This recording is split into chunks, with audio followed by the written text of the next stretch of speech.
Welcome to the Family Movie Night Podcast. This is episode 28, and this is the greatest show. Maybe not, but this is still the episode in which we are covering The Greatest Showman, the 2017 film starring Hugh Jackman, which is a movie musical. In fact, I remember when this movie came out, it was kind of being heralded as this is going to bring back the live action movie musical because we didn't have a ton at the time. And I will say, they may be correct because in 2021, we had like 4 big budget, we had In the Heights, we had West Side Story, Encanto was a big one, just kind of like big movie musicals coming out. And we're going to cover right now a question from my co-host joining in, Donnie Dorsey, the hero of this podcast. Why don't you tell us, what is your favorite musical of all time? Doesn't even have to be a movie musical, just your favorite musical. Like a musical number or like a... Either one. If you've got a favorite like number from a musical, or if you want to talk about the musical in general, what's your favorite? I think if I guess the one I would think of probably would be Rent, mainly because I enjoy the songs and like I enjoy it. It's just one of those things where like you can sit down and almost lose time while you're watching. You're like, wait, you can't lose the time because you know exactly how many minutes. Well, 525,600 minutes. That's how you measure the length of a year. That's how you measure. But the question is, how do you measure? How about and love. In The Office, they say that's like watching Die Hard 80,000 times, and it's so good. It's great. Well, there's our villain of the podcast, the Hans Gruber of the podcast. Oh, hey, I'll take that one. Sawyer Hewlett. For those who don't know, Hans Gruber is the villain. Oh God, please, you're one of them. That's my best Alan Rickman doing an American accent impression. That's true. All right, Sawyer, what is your favorite musical? The Lion King. Oh, okay. Not even like that. That is like, at first we were talking about like doing your favorite musical song or something, but then he said favorite musical, The Lion King. Not even close. So is it Circle of Life that's your favorite song, or? Oh, my favorite song would probably be Can You Feel the Love Tonight? Oh. Or what's it called? Be Prepared. Scar's Number. Yes. Yeah. I'll take Be Prepared. Because I'm just gonna let you know, my biggest gripe with movie musicals as of late is Can You Feel the Love Tonight? And it began we've got to have ballads that have nothing to do with the actual movie musical and could be also radio songs. Because if Lin-Manuel Miranda had written Can You Feel the Love Tonight, it would be an entire movie about lion mating rituals. The whole song would get really deep because like every song has to have like, everyone makes fun of the Moana coconut song. That is a dang good movie musical song. Yeah. Can You Feel the Love Tonight tells you nothing about the story, tells you nothing about the characters. There's stuff going on screen though that is just lions chasing each other around. Yes, they're falling in love. Can you feel the just like you hating Finding Nemo? You're just wrong, Nathan. That's all that's going on. I will say, there's definitely a good song in there that I remember from like we ended up like interpolating it for like a school thing, getting ready to go into middle school. It's like for the one where it says, "I just can't wait to be king." Like we interpolated to be, I just can't wait for 6th grade. Oh, there you go. That's a way to do it. Until you get to 6th grade, and it is the worst. Yeah, 6th and 7th grade are the worst. They set us up. They lied to me. Like worst years of my life. When I heard it, I was like, "Oh, this is great!" Like it sets you up, and then you're like, when you actually go through 6th and 7th grade, you go, "Why could I not wait for this?" Just like The Lion King, it sets you up to think this is going to be fantastic, and then they get to Can You Feel the Love Tonight, and you go, mm-mm.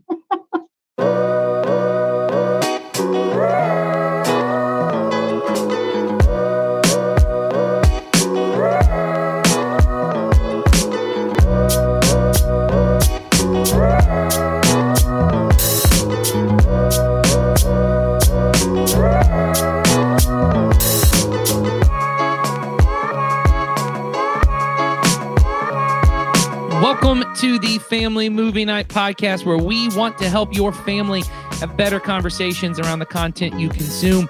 My name is Nathan, and I am joined, as always, by my fantastic co-hosts, Donnie and Sawyer. Unfortunately, once again, we don't get to have Heidi Cooper with us today. She couldn't make it for the filming, but I know she's here in spirit, which means she's not here at all. And we are talking about a movie from 2017, The Greatest Showman, which is about P.T. Barnum. It's kind of like a musical, fictional version of Barnum and Bailey Circus and the kind of greatest show on earth. That I'll tell you the description on IMDb. Growing up in the early 1800s, P.T. Barnum displays a natural talent for publicity and promotion, selling lottery tickets by age 12. After trying his hand at various jobs, P.T. turns to show business to indulge his limitless imagination, rising from nothing to create the Barnum and Bailey Circus, featuring catchy musical numbers, exotic performances, and daring acrobatic feats. Barnum's mesmerizing spectacle soon takes the world by storm to become the greatest show on earth. So that is what we are going to talk about. And then there's some more thematic things we want to talk about in that. But before we get to it, Donnie, why don't you tell them what we are doing on this podcast? Absolutely. So on this podcast, we encourage every family and community Christian church to have a monthly movie night to help you and your children build some memories, start some conversations that'll matter. The goal of our family ministry is to help you raise your children that love Jesus and his way of life above all other things. And we know that critical to that is for you to have a routine, regular time of connection and some shared experiences that'll help you build some stronger relationships. And, I think like movie nights are a great opportunity to do that, because movies they're an easy way to share laughter and joy and fear and sadness in a safe environment. But, they also give us a chance to talk about what matters most in ways that are meaningful and memorable with our children. And on this podcast, we're going to recommend some movies that you could watch on your monthly movie night. But more importantly, we're going to give you some ideas of meaningful conversations that you can have with your kids during or even after the movie. And as always, the point of this podcast is not to add another thing to your list of things as a parent that you feel guilty about not doing. So we just want to make it easier for you and your kids to be together and to enjoy being together and making memories and having conversations that help your kids love Jesus and his way of life more. Because like in the conversation we're going to have today, when you can help them have thoughts that help build their characters and help them to grow, they are better positioned to love and accept Jesus and his way of life. And so if there's anything we're missing, you notice there is a link in the description that'll take you to a form where you can let us know a movie we should talk about or something from one of our conversations that you think we didn't talk about enough or didn't talk about well, something we got wrong. Well, let us know and we'll address that in a future episode. But right now, let's just talk a little bit about this movie. Now, I don't think we really have to give you a lot of motivation to see this movie because this movie made a ton of money at the box office, $434.9 million. Jeez. Yeah, which I did not know it was that much. Oh, it ran the box office the holiday season. It came out in December. And it ran it came out Christmas time 2017 and ran all the way through January when nothing's being released. Just so for people who know, the movie had a budget of $84 million. And so it just made incredible movies. Kind of these mid-level movies, $84 million movies, they do not make that kind of money. So yeah, that's got to be the most that a musical's ever made. Right? Maybe it's got to be pretty close. There. I don't think it has I don't have that anywhere in here. I bet if you adjusted for inflation, I bet like Mary Poppins or Sound of Music would be up there. But yeah, that's a lot. It's a lot of money. It is a lot of money. And so anyway, this is a kind of big movie. I know a lot of people who just absolutely love it and that are into it. And as we've said, this is a movie that for families, I just think it's a great opportunity because for kids, they just love musicals and that. Donnie, your kids love musicals as well? Oh yeah. I mean, that's it's almost like the second they hear some type of music in it, they're like they're intrigued. Like they could be in like another room and all of a sudden it's like poke their head in and go, huh, is that what's watching that? What is this? What is it? Tell me more. Yeah. So yeah, this movie's absolutely great. I think it's pretty good for all ages. There's really not too much. There's almost no language in any of the songs. Maybe small amounts here and there, but nothing too objectionable in the movie content. It's rated PG, so certainly we're all for. If your kids are into musicals, it's a good one. And really, it's the themes that we want to spend most of our time talking about in this movie, and interestingly enough, and this is what we would say, I think we had the conversation before of, if you're just looking for a movie that's fun and has some good music and even a little emotional in parts, this is a solid one on that, right? I think we're all in agreement on that. If you're just looking for something kind of fun, got some good music.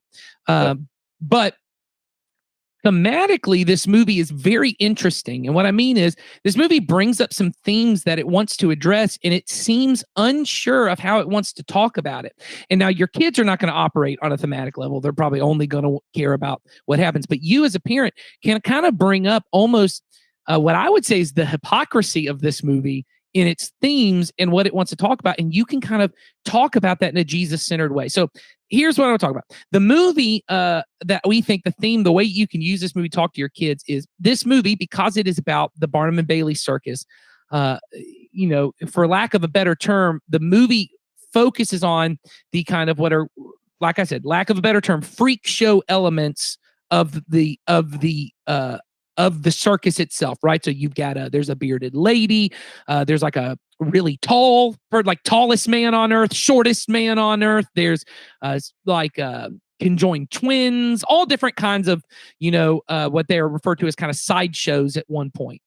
And the movie kind of addresses how in society they are really attacked and persecuted and told to kind of revert to the shadows. And probably one of the biggest, most recognizable numbers is "This Is Me," which is the bearded lady in the troupe singing about, "Hey, this is who I am. I'm not perfect. I'm flawed, right? But I'm here, and I'm open about who I am." And there's even elements in the movie with the two acrobats who are brother and sister, played by Zendaya and let me pull it up. I cannot remember. Yahya Abdul-Mateen II.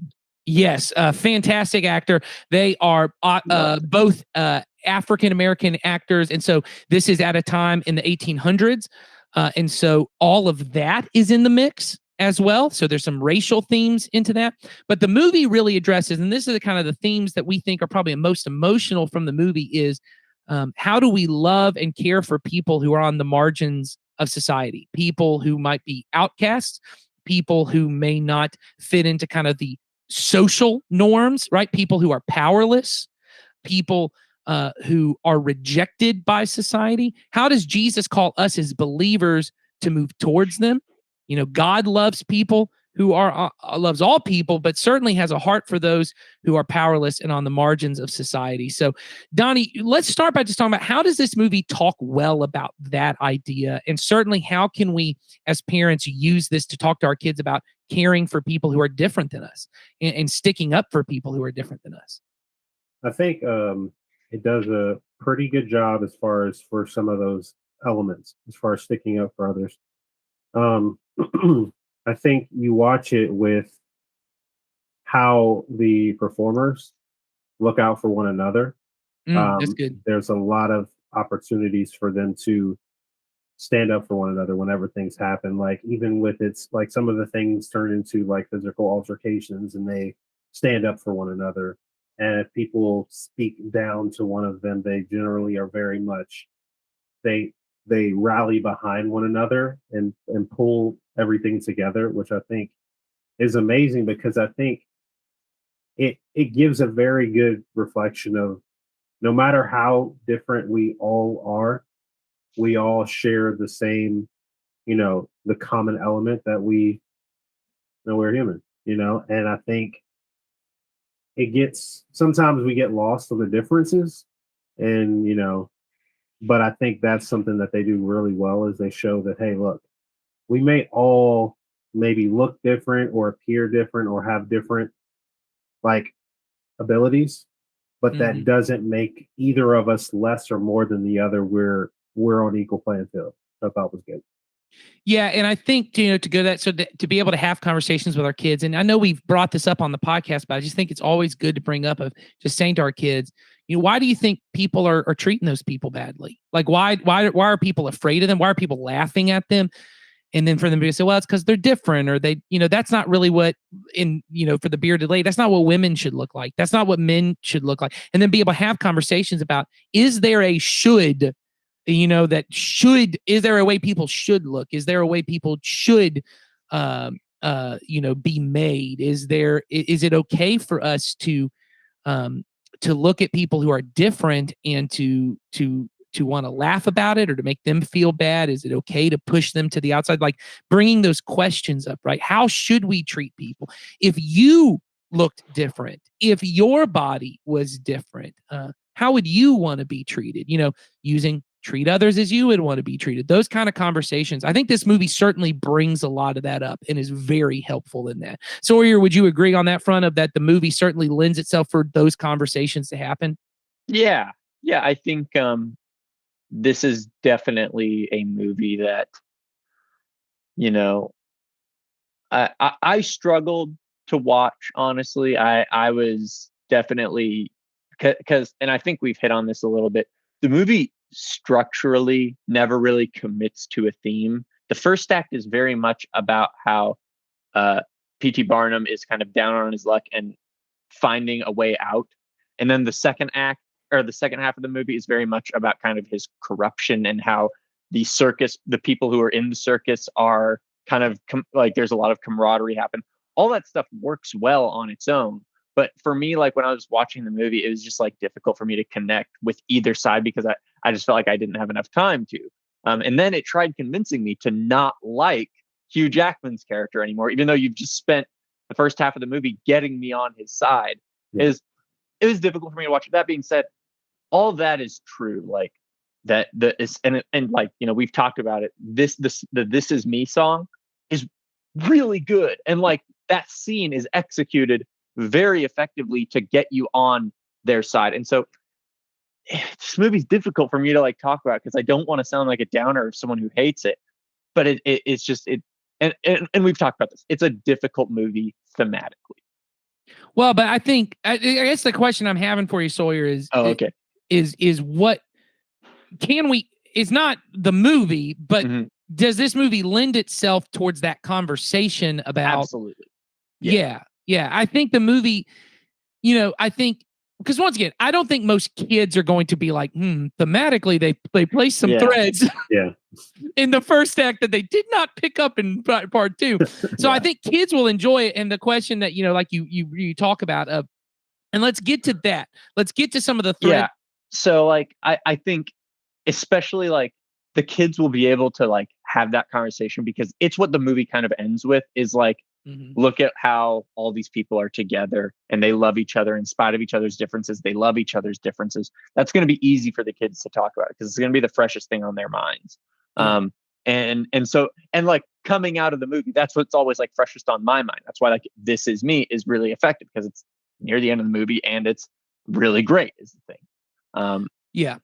And I think the movie tries to really champion by the end of it that what the circus becomes, whereas at one point it was almost like exploiting their differences to make money, treating them as a sideshow, treating them as a freak. By the end, it becomes what makes it the greatest show is that it is elevating them and putting lights on them, making them really glamorous. Like, in the end, just like super spoilers now, like PT kind of hands off the starring role to Zac Efron, who they've kind of been butting heads for a lot of the movie. And he, that's a really good symbolic gesture for the movie to end on as I was watching it. Cause it was like, oh, that's kind of what the movie's about. It's like, I don't need to be in the spotlight. I get to like help others live to be the best versions of themselves. That's what I feel like the movie is at its best moment. The movie is at its best moment when it's trying to be like, hey, your job is to help others like succeed. That will be your success is the thing. Yeah. Cause I love the way that in that moment, it's kind of that moment of serving, like, because he's saying, okay, look, I've done what I need to do to create a way to elevate others. Now I'm going to elevate others. and pull myself out of the spotlight, because I think it's very easy that when we do have those levels of success to be like, well, I have to be here. I have to be in this main spotlight, this main central depiction. But it showed very clearly is that when you elevate others, when you serve others, when you allow others to excel and to be lifted up, you can elevate more. You can elevate more than just yourself. Because that moment was so, like you said, it was so critical, because and the thing about it was like the way they did it to make it look kind of effortless, like they were the same person. I love how they tried to make it look like that, because it was that idea is that, look, it doesn't matter who's in the spotlight. All that matters is that we're doing this together as a collective. We're here for one another. We support one another. So I think that's a very just easy, low-hanging fruit conversation to have, right? God loves people. God loves all people. He has a special heart for people who are powerless, who are picked on, who are different from the norm, and they are being treated badly because of it, right? Yeah. That's an easy thing. And we as believers, the church should be like that, the circus, where we are elevating all people, that everyone gets to be treated well and gets to be treated equal, and we love each other's differences. We don't hide the differences, that we're doing all those things. And certainly in terms of the story with Zendaya and Yaya, that this idea of being able to say, hey, in terms of our race and our differences and things like that, we don't want to be colorblind in the sense that saying that none of those differences are there. We want to be able to say, hey, that your skin tone is beautiful and my skin tone is beautiful and your hair texture and everything that is different about us is beautiful. God made us that way for a reason. All of that is great. I think the movie, that's low-hanging fruit. It's there for you as a parent to talk about. Here's something I think that, and I agree with Sawyer, I think the movie itself is confused about what it wants to do with, is the character of P.T. Barnum. And I think if you are ready to have a deeper conversation, I think this is a good one. One thing we do in our house a lot when we watch movies, my wife homeschools our children, and so she has this when they're doing their reading, is we do a lot of like, who is the main character, and what journey, what lesson are they learning? Like, to be able to help them just learn how to engage with stories well. And if you've never had that conversation with your kids, trying to teach them who the main character is, they're really bad at identifying that. It's just very interesting. It's hard for them to tell who is a main character, right? In a movie like this, which might be easy to call an ensemble, but it is not an ensemble. There is a main character, and P.T. Barnum is the main character because the movie begins and ends with him. The journey is really his journey. And I think the frustrating part when the movie is really in the middle seems to be focused on how we are lifting up people who are different and outcast, how the movie wants to cast P.T. Barnum as the biggest underdog in the story. The movie wants to cast P.T. Barnum as the one who has the hardest time being taken seriously. So you have the movie begins with P.T. Barnum. Hugh Jackman's character wants to be married to Michelle Williams' character, but she comes from a well-to-do, very wealthy family. His dad is a tailor and is not as wealthy, and so he's not taken seriously. And so he starts hustling really hard, and we find out it's kind of a little bit of a con man, and kind of is doing all the hustling thing to be taken seriously. That's why he starts the circus, because he's trying to make enough money to be taken seriously. And kind of his big climactic moment is when they get to go visit the Queen, and they have this really great moment with where his father-in-law, who has kind of told him, you'll be nothing and all this, he gets to have that kind of underdog moment where he's like, well, serves you right. And he learns, the lesson he learns by the end of the movie is that ambition is not great, which I think that's a good lesson, and maybe a conversation that could be had at some point, of how your ambition to make yourself into the hero of every story can actually be your defeat and your destruction. So there's a good thing to be had there. I don't want to have that conversation. The conversation I want to have is the big moment in this movie is, we talked about already, is the handing off of the baton, right? He passes the baton, and he passes the baton from himself to the wealthiest person in the movie. It's like Zac Efron's like, oh, finally, the new underdog gets to take over, and it's the guy who has been financing the whole movie, the whole circus. And this is the part I think that is the bigger part that I think is interesting, is to be able to have a conversation with our kids and say, okay, why is it that we love underdogs, right? Why is it? Because the movie wants to make P.T. Barnum the underdog in this movie, right? I mean, would you guys agree that that's the way the movie is casting P.T. Oh, Barnum? absolutely. Especially in the first half of the movie. Yeah. Well, and even towards the end, because the way the end of the movie is so you have this amazing moment, right?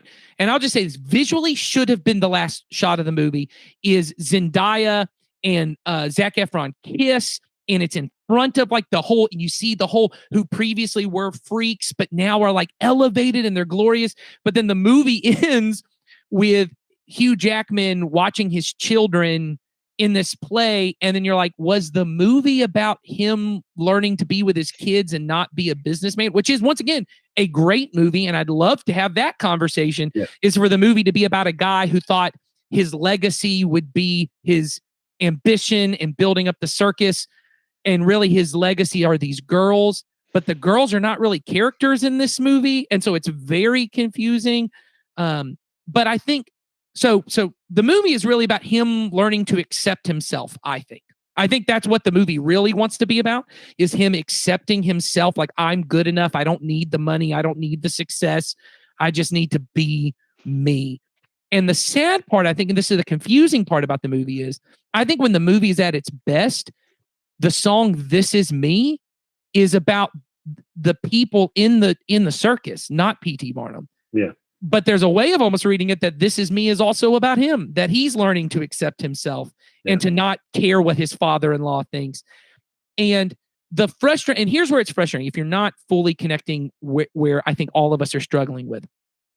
P.T. Barnum, even though he struggled, all right, he did struggle. He didn't have money. People didn't take him seriously. When he finally made it big, he was allowed into certain rooms because of the way he looked. Mm-hmm. And Zendaya and Yaya, who also are, both absolutely gorgeous human beings. Mm-hmm. Just physically gorgeous human beings. But because at this time in history, because of their skin color, they're not allowed in those rooms. There's a great moment in the movie where she's like, are all of us invited to the queen? And he does this great thing where he's like, well, either all of us go or none of us go. And then when the moment comes, he doesn't let them come in the room. Yeah. And the other people in the circus are not allowed in the room because of the way they look. And the movie brings up the question, which I bravo on its part, but never makes him learn that lesson. Yeah. Never makes him learn the lesson that he does have a privilege they do not have. Mm-hmm. And I think it's a really good example to have conversations about what it means to be a person of power and privilege in our society. Certainly for white people in our country, for people who are wealthier, to be able to say, yes, he did not come from a place of wealth advantage, but he did have advantages these other people did not have. And I think as parents, although the movie doesn't fully get there, I think we can have that conversation. Donnie, I can tell it seems like you have something you want to say. Do you think it's possible for us to have that conversation even though the movie doesn't get there? I think it's definitely a conversation you can have, because when you really think about it, like, I lost my train of thought for a second. Can you restate that a second? Yeah. Do you think it's possible for us? The movie doesn't fully, do you agree the movie doesn't fully make P.T. Barnum reckon with his own privilege? The movie wants to make him the underprivileged person. Yeah. I think so. I think in the idea of that is that sometimes what we don't necessarily do with our kids is to give them the full breadth of who they are.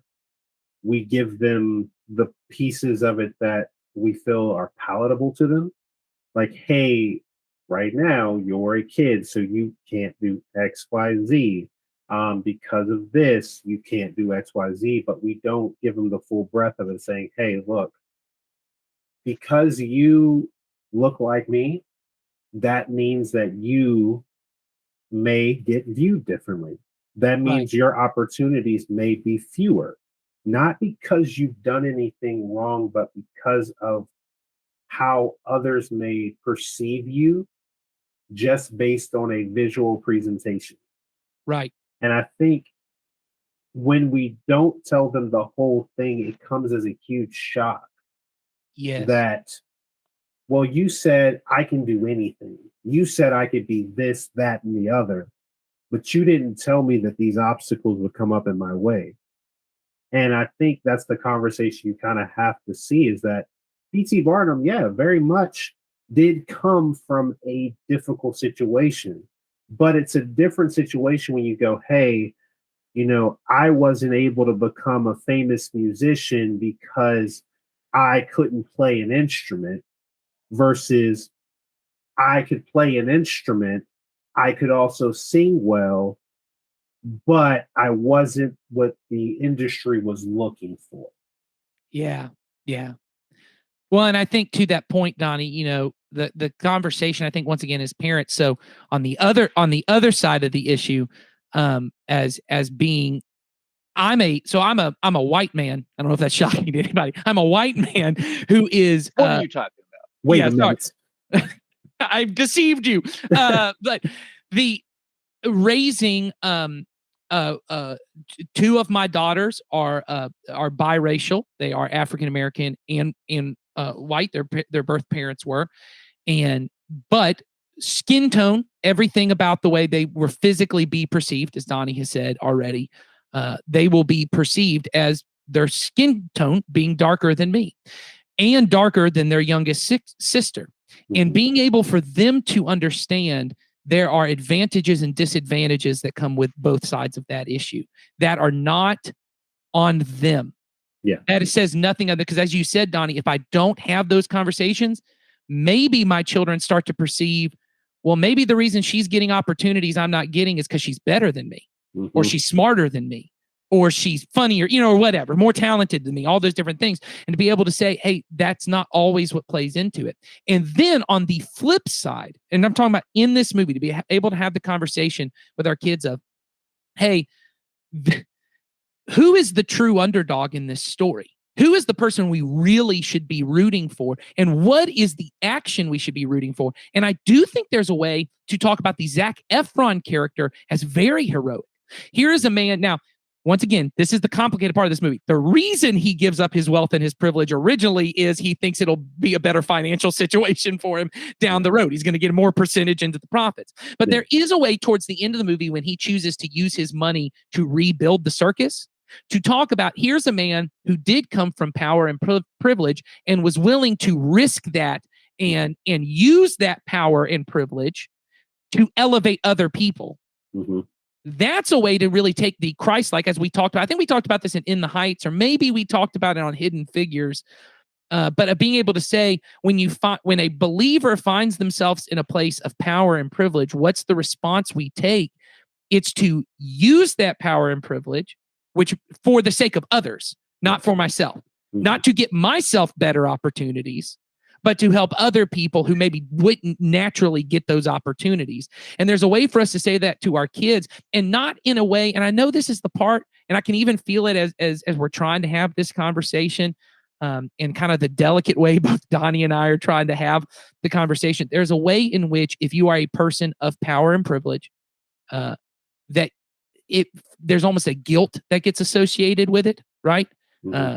And you feel like you're saying, well, am I bad somehow? Like, is P.T. Barnum a bad man that he got to go? No, the issue is, and he has this moment in the movie, and I think that moment of "this is me" is the pivotal moment to have the conversation. He could have said what he said he was going to say. Either all of us get to go or none of us get to go. Yeah. And then he gets put on the spot and he goes, oh, just me gets to go. Yeah. And that's kind of like why I think this movie is like actually like kind of difficult, because it wants to be like, yes, P.T. Barnum is an underdog and he's overcoming stuff. And he's also kind of really unlikable at the most important moment in his story arc. It's like really difficult to parse. Well, and I think that's fine. And I don't want to get too much into what the movie, because you may think, because I can see how some people might say, well, but that's what makes the movie great, is that it's complicated and it shows not all people are, people are a mixture of good and bad. I agree. And I think that should be a conversation you have with your kids. Yeah. Is look, he does succeed and he finally learns his lesson and he gets it. I just think the movie doesn't do a good job of showing him learn that lesson. But that's why we wanted to talk about it on the podcast. Is I personally don't love this movie, but I think the movie allows you as a parent to have these conversations, and that's what matters most. Donnie, I can tell you. So when you said that, it immediately made me think about there's a scene where there's a fire, and I think that represents so much of the conversation we're afraid to have, in the sense of we wait till something tragic happens or something basically, for lack of a better term, burns it down, before you go, hey, you know what? We can do better before it gets to the point where it burns down. And I think that's a thing, like a thing that could have been represented really well. I would have loved, honestly, if when Zac Efron had received the whatever baton session, whatever, if he would have passed it to one of the people in the circus. Yeah, give it to Zendaya. That would have been my moment, because I would have been like, you get it. You get it. But it was the part of going, like you said, is that it's that almost that hesitancy, like you have in those conversations where you're like, but if I say this is going to shake some stuff up.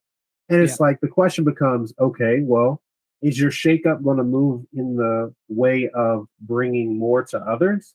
Yeah. Or is this shakeup going to make you uncomfortable? Well, and I think to the point you're saying there, Donnie, which I think is huge, and I had the same thought of, man, if they had passed it and he then passed it to someone else, man, the movie would have just gone even bigger.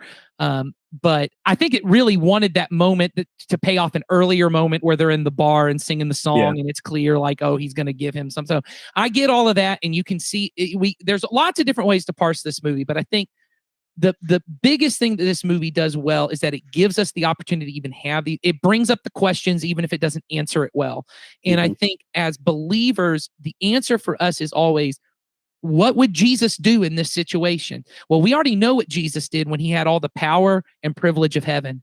Philippians 2 tells us that Jesus, who was made in the very likeness of God, he gave up his divine rights or divine privileges or divine powers, they get translated all different ways, to take on the very nature of a man, being made in the likeness of man. He took on the nature of a servant. So he came down from being God to being God in a body, became being a man, but he went from just being a man to being a servant, to being obedient to death on a cross, which was the most dehumanizing way to be killed.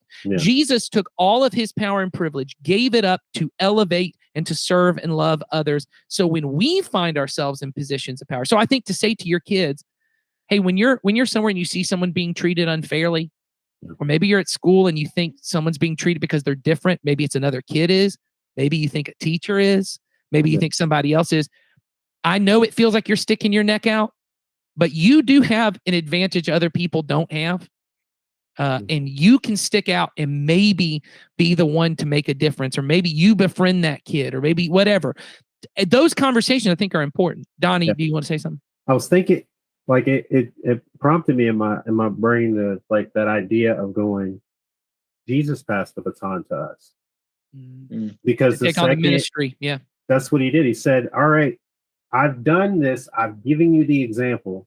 Here's the baton. You can run with it, or you can slow down. Some Matthew 28 vibes, honestly. Yeah. Well, and even 2 Corinthians 5, where Jesus reconciled all things, right? And then it says, and then he gave to us the ministry of reconciliation. So I think that's a huge point for us to end on. So I think we all would agree here that this movie is worth having conversations with your kids. And I think this is a great opportunity for us to talk about what happens when you find a movie that you do disagree with, that you think doesn't handle the themes the right way or in a God-honoring way. Well, you get to take the conversation even further because you're the parent. And it's our responsibility to help raise our children to love Jesus and his way of life. And maybe even say, hey, maybe the people who made this movie don't agree with us. Maybe they really do think that the truest underdog and the one who really was most disadvantaged was P.T. Barnum. But not everyone in the world's going to agree with all of us. But what's most important is not what this movie says, it's what Jesus says. And that's what we want to teach our kids. And so I appreciate you being here for the conversation. Hope you join us next week as we continue to help talk about how to have better conversations around the content you consume so you can help your children love Jesus and his way of life even more.